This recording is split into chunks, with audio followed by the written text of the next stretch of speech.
sou Lélia Amorim e esse é o primeiro vídeo do canal A Palavra ao Acesso de Todos. Sejam bem-vindos, se inscreva no canal e vamos para a nossa pregação. Natal, um chamado à adoração, uma dádiva eterna. Isaías capítulo 9, versículo 6. Salmo 95, versículo 1 ao 7. Carta de Paulo aos Gálatas, capítulo 4, versículo 4 e 5. Mateus, capítulo 1, versículo 23. Lucas, capítulo 2, versículo 11 e 12.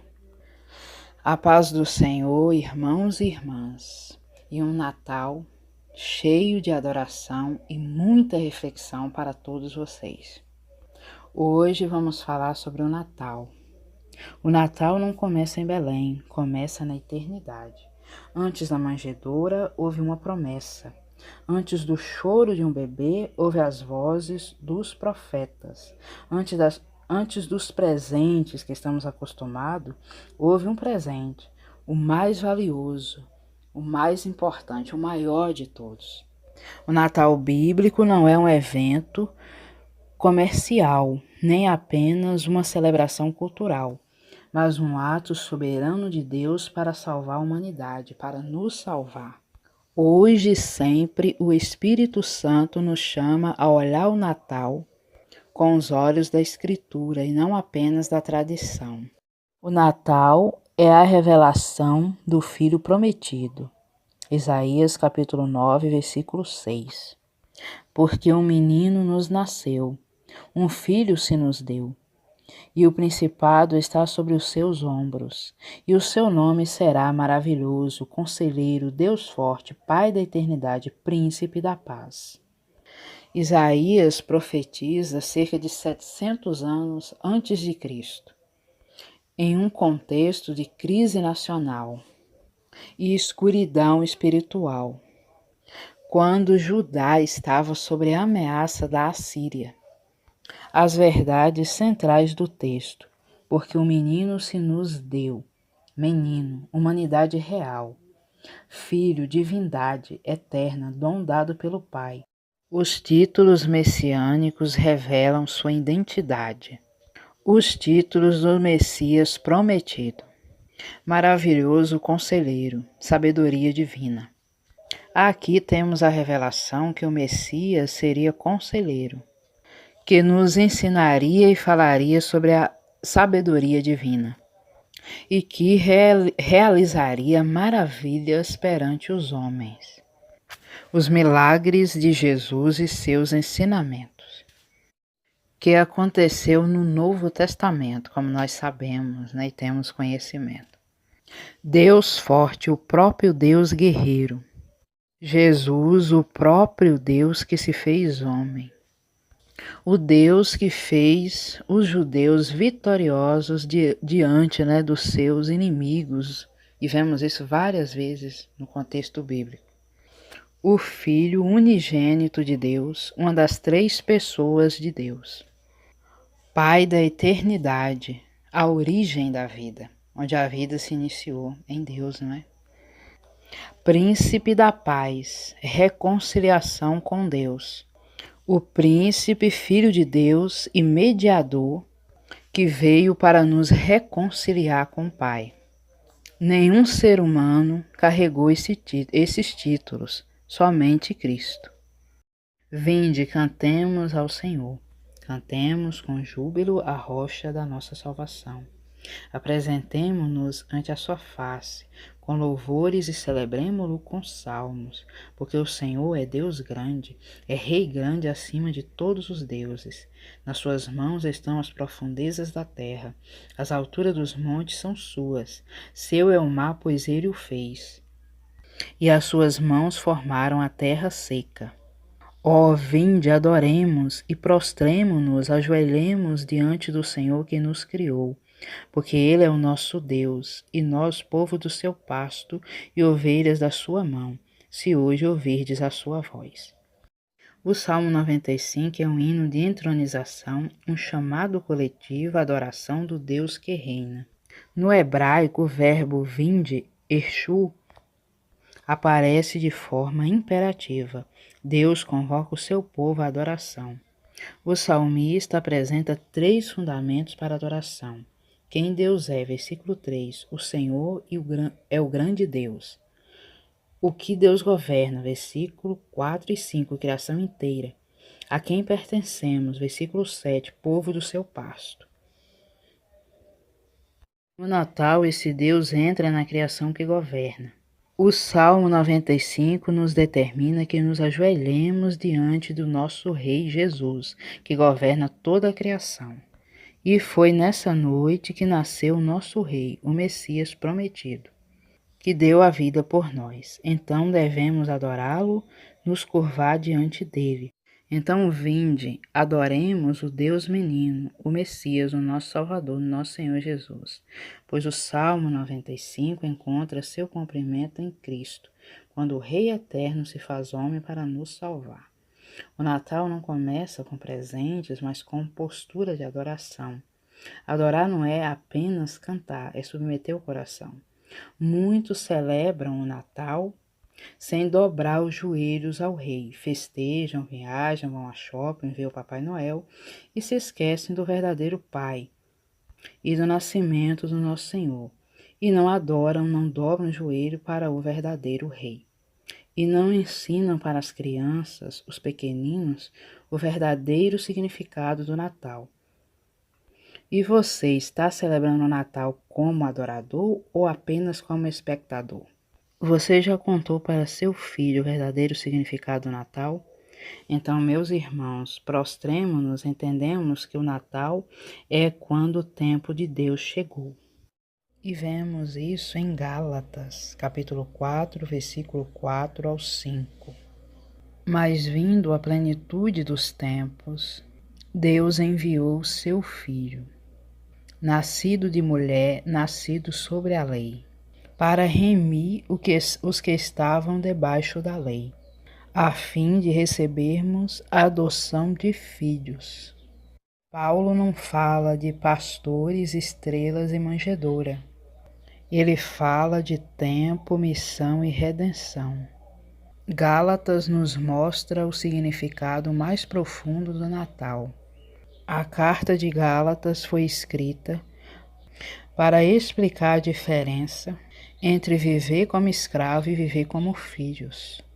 Paulo usa o Natal para revelar o plano de Deus, de nos tirar da escravidão do pecado e nos tornar filhos.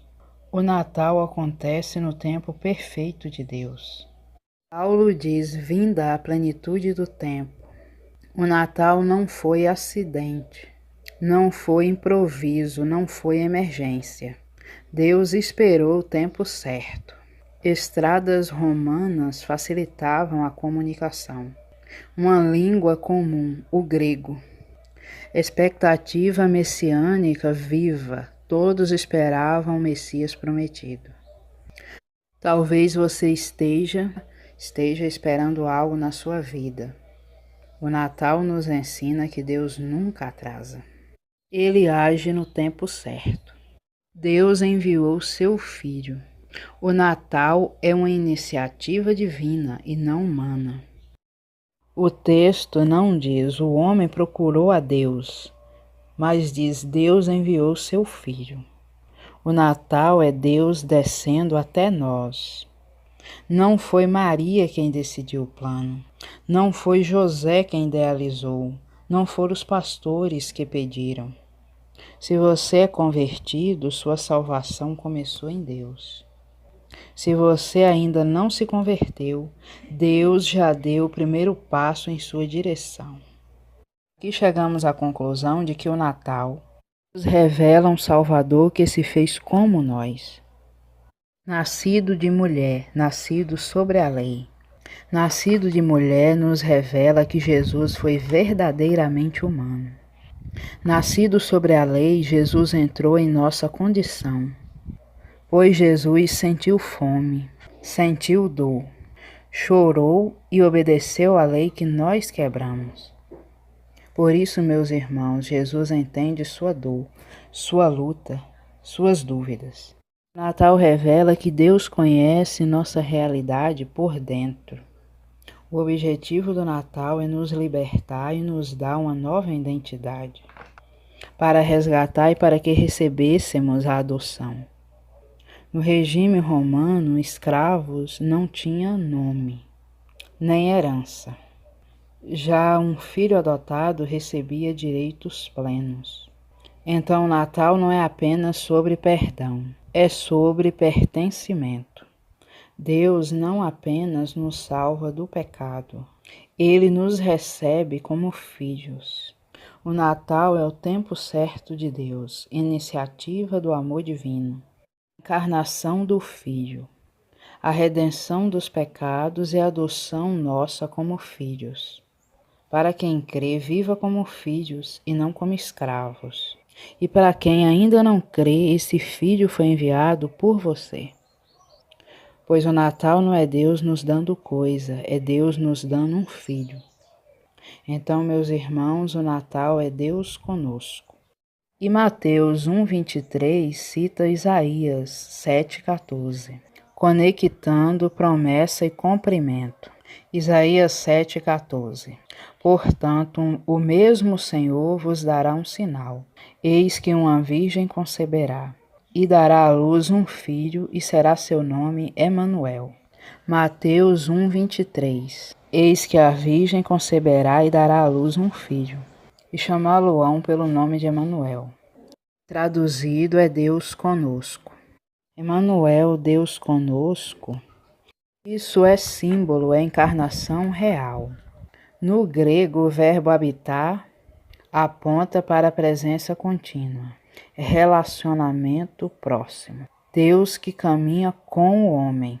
O Natal nos afirma que Deus não ficou distante. Deus entrou na dor humana. Deus assumiu nossa condição para nos salvar.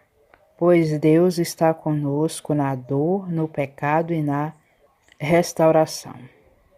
O Natal não promete a ausência de problemas, mas presença de Deus. A pergunta não é você gosta de Natal, mas você permite que Deus esteja com você? Pois o Natal é uma boa nova para pecadores. Lucas capítulo 2, versículo 11 e 12.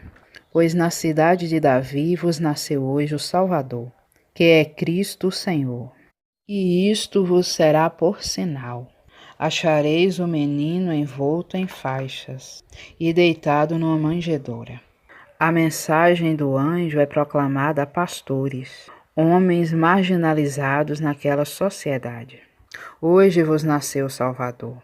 No grego, soter, libertador, redentor. 3 títulos messiânicos aparecem juntos. Salvador, livra do pecado. Cristo, ungido, prometido. Senhor, autoridade divina. O sinal não é poder, mas humildade. Deus escolhe revelar sua glória por meio da simplicidade e não da ostentação. Jesus veio para quem se recolhe necessitado. O Natal é boa notícia para pecadores e não para autossuficientes. A manjedoura aponta para a cruz, o sacrifício de Jesus para nos salvar. E você precisa de um Salvador ou acha que pode se salvar sozinho? O convite do Natal para você, meus irmãos, é que o Salmo 95 termina com um alerta. Hoje, se ouvirdes a sua voz, não endureçais o coração. O Natal exige resposta, adoração ou indiferença, entrega ou rejeição, vida nova ou coração endurecido. Portanto, adorem, entreguem-se e vivam uma vida nova. Hoje nasceu o Salvador, hoje Deus se fez presente. Hoje é dia de decisão. Se você nunca entregou sua vida a Jesus, pois Ele nasceu por você, viveu por você, morreu por você e ressuscitou por você. Portanto, vinde, meus irmãos, e prostremos, adoremos o nosso Senhor Jesus Cristo. E que assim seja. Amém. Então, meus irmãos, tenham um Natal cheio de amor, fé e adoração. E reflitam, fiquem com Deus e até a próxima.